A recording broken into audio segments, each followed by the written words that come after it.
How you doing everyone? Nathan here and welcome to my YouTube channel, The Daily Nate. So in this video, we're going to be talking about the book, The Barefoot Investor. Now, this book is pretty much a godsend in the Australian community. Basically, what it does is it's a personal finance book that really breaks things down. When you think of personal finance, you think of talking about your super, you're talking about your income.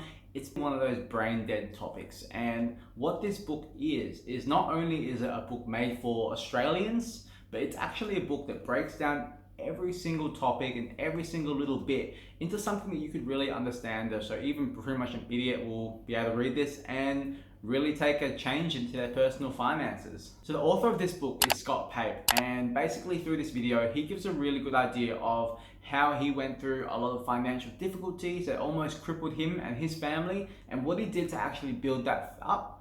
And going through that step by step, he actually takes you through the process of what you can do to actually then further your own benefits and also improve your own situation. Once again, not going through the exact same things that he had to, but if in the case that some people do have to go through that, they're much more set up compared to the people that have not gone through this at all. So hopefully through this video, it pretty much goes through and I can give you a few tips of how I found it and how I've grown from reading this book. And once again, that everyone who has no idea that this book has even existed can go through this book, give it a read, and really grow their financial education to benefit themselves in the long run. Throughout this video, I do want to go through the 5 tips of what I've learned by reading this book, and it really is the very first personal finance book I've read since starting work full-time when I was 21. Hopefully going through this video, you guys can see what I've taken from that, see whether when you read it, this is the exact same things that happen to you, but essentially, let's just go through it.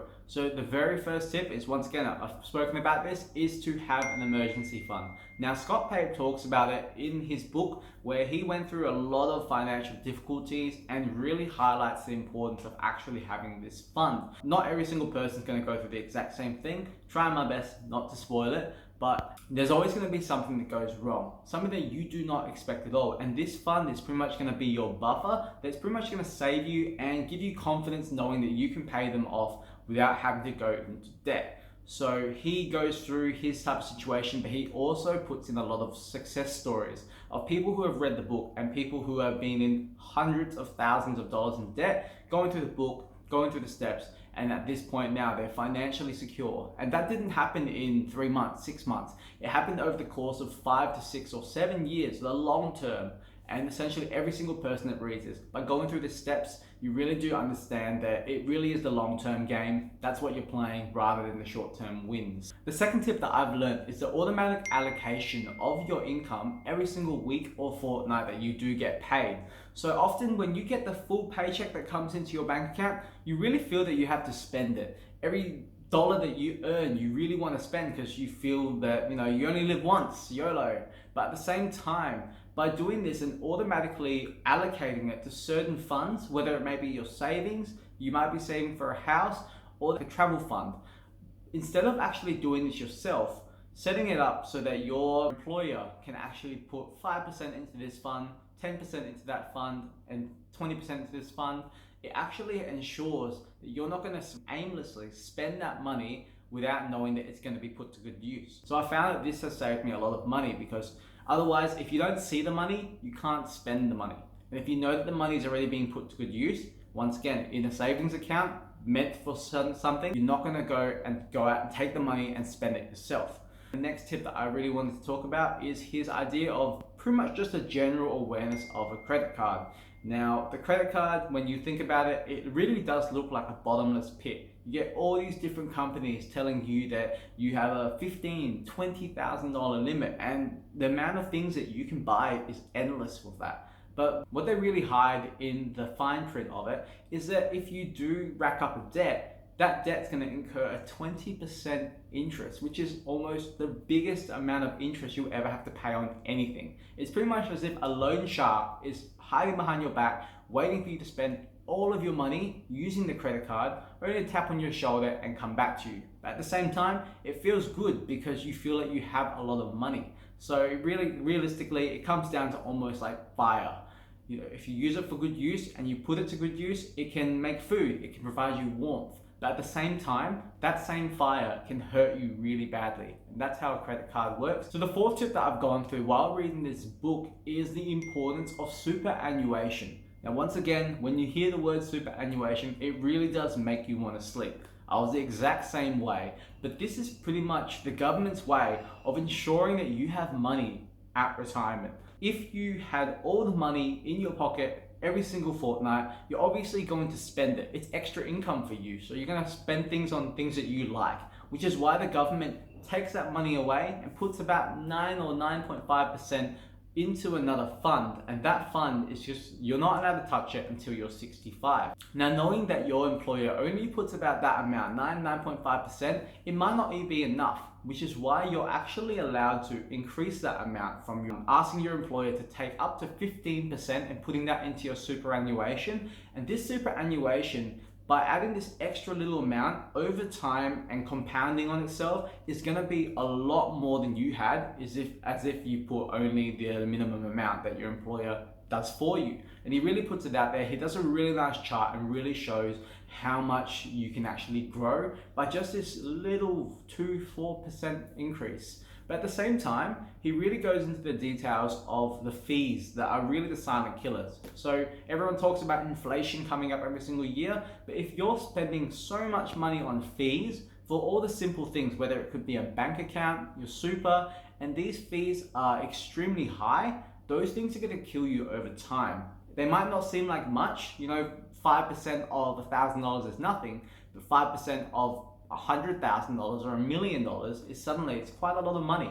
So making sure that you read this book, ideally going through those type of sections until you understand it quite well, so that you're a bit more well versed in those sections. Now, the last tip that I learned from this book is what it means when people talk about compound interest. So Albert Einstein describes this as the eighth wonder of the world. Now, a very well-respected man saying that type and putting that quote out basically cannot be held lightly. Compound interest essentially is what is going to drive your growth from when you first start your uni, first start your first year of work until you retire.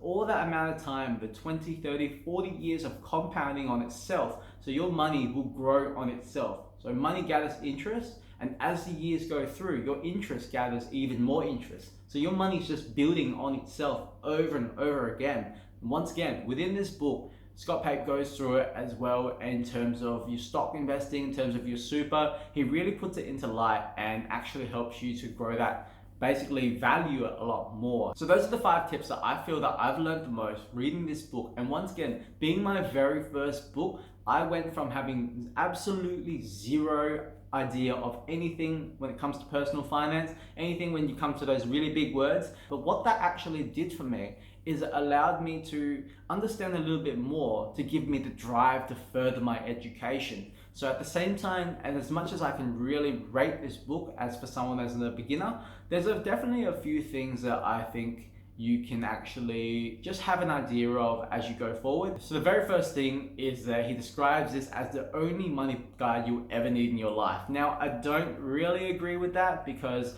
once again, it is made for beginners. So once you've taken the read of this book, you obviously want to learn more. Now, it gives you a very, very basic understanding because once again, it's breaking down all the topics into something that anyone can read. But at the same time, it doesn't really go in depth into every single topic itself. So what it's going to do is actually want to give you a bit of a drive to look for more and search for more. So taking a look at different types of personal finance books from other people, that's going to allow you to further your education.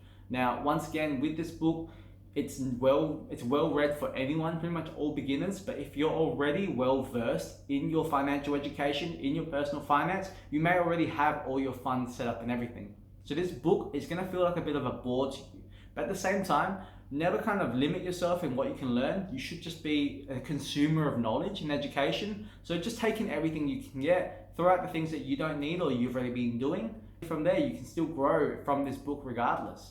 And the final thing that I thought that didn't really go into depth is pretty much stock market investing. So when it comes to the stock market, every single person knows that the stock market's where your super goes. It's where your money goes for retirement, and generally a big driver, or the richest people in the world generally join into the stock market.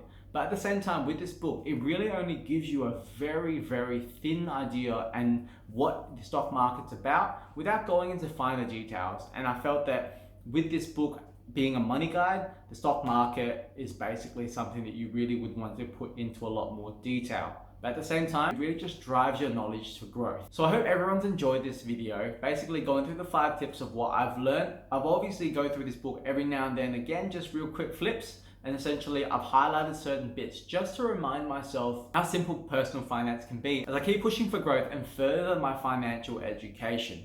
So if you haven't read this book, I can highly recommend it. Definitely pick it off the shelves. You can get it on Amazon, you can get it from Kmart or Big W. It's usually put in the top ranked books anywhere in most of the bookstores and such. So if you've enjoyed this video, once again, make sure to like and subscribe. Comment down below if you've learned anything else that you've basically taken from this book, or you've genuinely read the book and you just want to tell other people how much you can recommend it. Just let people know down below.